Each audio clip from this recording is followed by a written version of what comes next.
Questo qui è uno strumento musicale. Qual è il senso di uno strumento musicale? Beh, il vero senso di uno strumento musicale è... Ciao e bentrovati in un nuovo video. Oggi parleremo, indovinate un po', di basso acustico. E devo dire che sono rimasto davvero felicissimo dell'ultimo video che ho caricato qui su YouTube. Ho visto i vostri commenti, le vostre interazioni e di conseguenza ho avuto tanti spunti per poi fare questo follow up, questo video che segue un po' quello precedente. Per cui, che senso ha il basso acustico? Come per ogni strumento musicale, secondo me, spoiler, il senso lo dà il musicista che lo suona. Essendo strumenti musicali, alla fine il limite reale di questi strumenti è la nostra immaginazione e il modo in cui noi ci approcciamo, anche perché ricordiamoci sempre che in realtà un limite può forzarci a usare la testa e a diventare creativi poi. Spesso succede che noi pensiamo al basso acustico come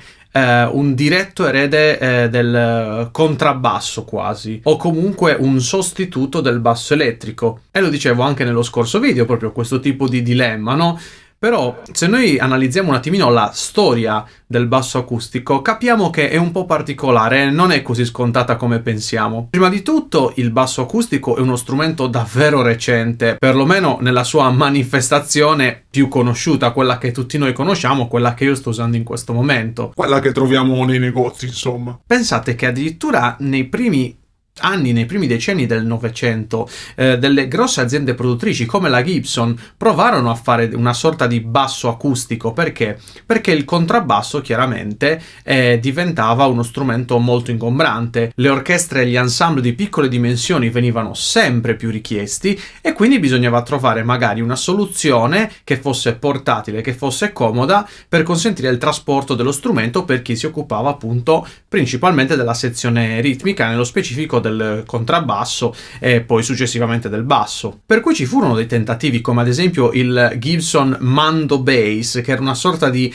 un ibrido tra un contrabbasso e un chitarrone che ricordava proprio la fattezza di un mandolino gigantesco, fantastico. Poi ovviamente nella cultura, nelle varie dimensioni folcloristiche ci sono degli strumenti similari sicuramente, come è appunto il guitarrón messicano, che è uno strumento che ha un corpo grandissimo, un manico con pochissimi tasti accessibili. La tecnica usata è molto differente rispetto a quella di un basso elettrico, di un basso acustico insomma, e chiaramente poi in ogni continente ci sono degli strumenti. In Africa ci sono degli strumenti acustici che più o meno richiamano e svolgono una funzione similare a quella del basso acustico. Però appunto il basso acustico nella sua accezione moderna è uno strumento degli anni 70. Per mia conoscenza personale, se poi ovviamente avete un qualcosa da aggiungere, vi prego scrivetemelo nei commenti perché sono curiosissimo, ma dalle ricerche che io ho fatto in questi anni, insomma, il primo basso acustico commerciale, quindi non un qualcosa di bottega o di liuteria, fu prodotto proprio da Hernibal ed era un basso acustico simile a quelli che abbiamo oggi, però aveva un corpo che era davvero davvero profondo. Parliamo tipo del doppio di un corpo di questo, e questo per un basso acustico è già di grosse dimensioni. Perché dico questo? Perché chiaramente nel basso acustico il corpo è una cosa davvero fondamentale, perlomeno se lo si vuole anche utilizzare acusticamente, quindi non solo tramite microfonazione piezofonica. E quindi successivamente a questo modello della Hernibal vennero messi poi in commercio i bassi acustici che più o meno oggi tutti conosciamo. Un grandissimo contributo alla notorietà di questo strumento venne dato dai famosi MTV Unplugged, ovvero dei concerti organizzati, messi in scena da MTV, dove artisti del calibro di Eric Clapton, Nirvana, si esibivano in una sorta di concerto acustico in unplugged, e di conseguenza cosa succedeva? Che se i chitarristi avevano delle chitarre acustiche, allora anche i bassisti, per una questione sia estetica probabilmente che però anche timbrica, dovevano avere degli strumenti anche loro acustici e non il classico basso elettrico. Per cui vedete, stiamo cominciando a rispondere un po' in modo vario alla domanda: che senso ha il basso acustico? Qual è il suo senso? Qual è il suo scopo nella vita di questo universo? E probabilmente state cominciando già a capire che non c'è un'unica risposta, proprio perché, come dicevo prima, lo scopo glielo dà l'artista che lo suona, sono strumenti musicali e non strumenti tecnici di misurazione. Per cui, per tornare agli MTV Unplugged, questo tipo di contenuto, questo tipo di show ha dato veramente luce a questo strumento per la prima volta, e quindi i costruttori e i clienti, i musicisti, le persone che li acquistavano cominciarono a diffondersi e cominciò un po' a entrare nel vasto panorama degli strumenti che sono accessibili al musicista moderno. Chiaramente ci sono dei bassi acustici che suonano con delle caratteristiche timbriche diverse rispetto ad altri. Per esempio, più grande il corpo, più grande probabilmente sarà la risonanza, specialmente nelle frequenze basse, quindi sarà in grado comunque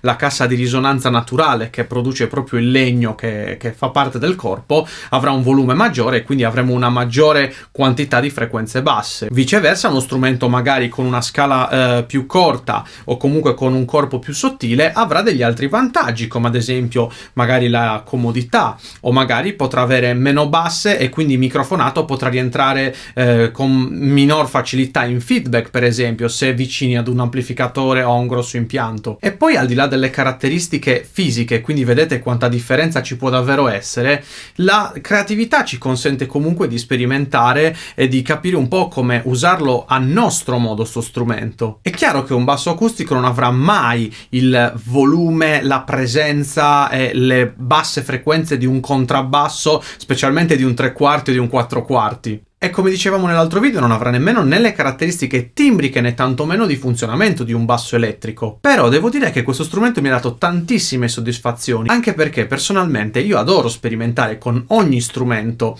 le possibilità che possono essere offerte. Non penso questo è un basso acustico, questo è un basso elettrico, questo è un basso a 6 corde, questo è un basso semiacustico.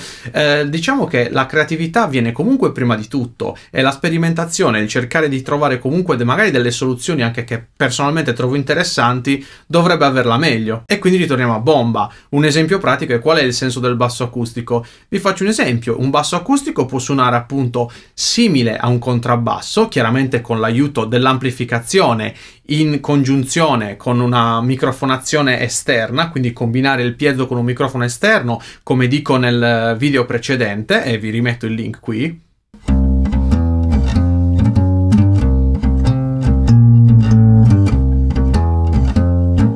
Però può suonare per esempio come un sintetizzatore, magari un arpeggiatore. O magari lo posso usare appunto in un modo melodico.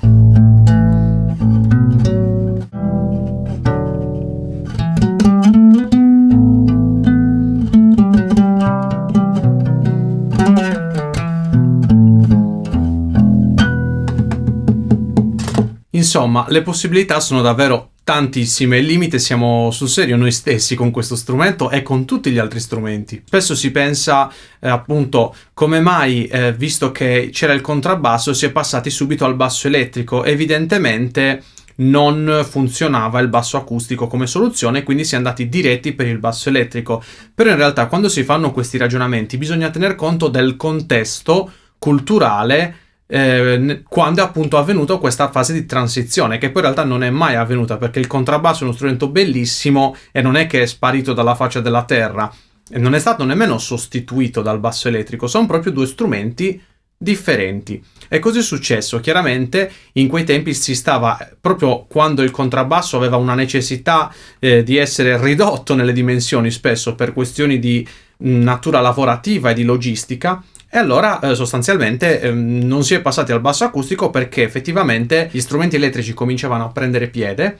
Quindi le prime aziende, Kay, poi in seguito Fender. Sì, il primo basso elettrico non è stato fatto da Leo Fender. Leo Fender ha creato il primo basso elettrico, diciamo, disponibile su vasta scala in una realtà poi industriale. Però appunto questa realtà degli strumenti elettrici stava prendendo popolarità, e proprio in quel momento chiaramente i contrabbassisti dicevano: cavolo, ma sai che lo strumento elettrico con un amplificatore ha molto volume e comunque mi consente di sostituire è quasi un contrabbasso a livello anche acustico, ed è vero in effetti, per quel periodo storico, per quella fase lì, sono il primo ad ammettere che a meno che qualcuno non facesse un repertorio solistico a mo' di chitarra classica e sfruttasse quindi l'intimità, la sua sfumatura più delicata, che è quella che io preferisco tra l'altro in questo strumento, quindi a meno che non ci fosse stato un utilizzo in questo senso, è chiaro che una soluzione immediata era quella dei primi bassi elettrici per sostituire il contrabbasso. Quindi il basso acustico è stato sostanzialmente introdotto in seguito per la questione che abbiamo detto prima, principalmente dell'affinità con gli strumenti acustici che lo circondavano, quindi sia per una questione prima di tutto estetica che poi anche timbrica, e quindi insomma è uno strumento davvero recente, sostanzialmente è entrato in largo uso, comunque è stato sì introdotto nel commercio negli anni 70, però poi l'utilizzo diciamo effettivo è stato all'inizio degli anni 90, fine anni 80, inizio anni 90, diciamo tra gli anni 80 e gli anni 90. Quindi insomma tutto questo excursus per dire, e ripeto, che senso ha il basso acustico? Dimmelo tu. Io non lo so che per me è uno strumento divertente, è uno strumento che mi ispira, è uno strumento che mi dà davvero delle possibilità interessanti, specialmente in ambito solistico e in una dimensione che ha davvero tanto da offrirmi a livello di esplorazione di qualcosa che non ho ancora scoperto. E voi cosa ne pensate? Io vi ringrazio per aver guardato il video fin qui e spero che sia stato interessante, e ci vediamo alla prossima. Ciao!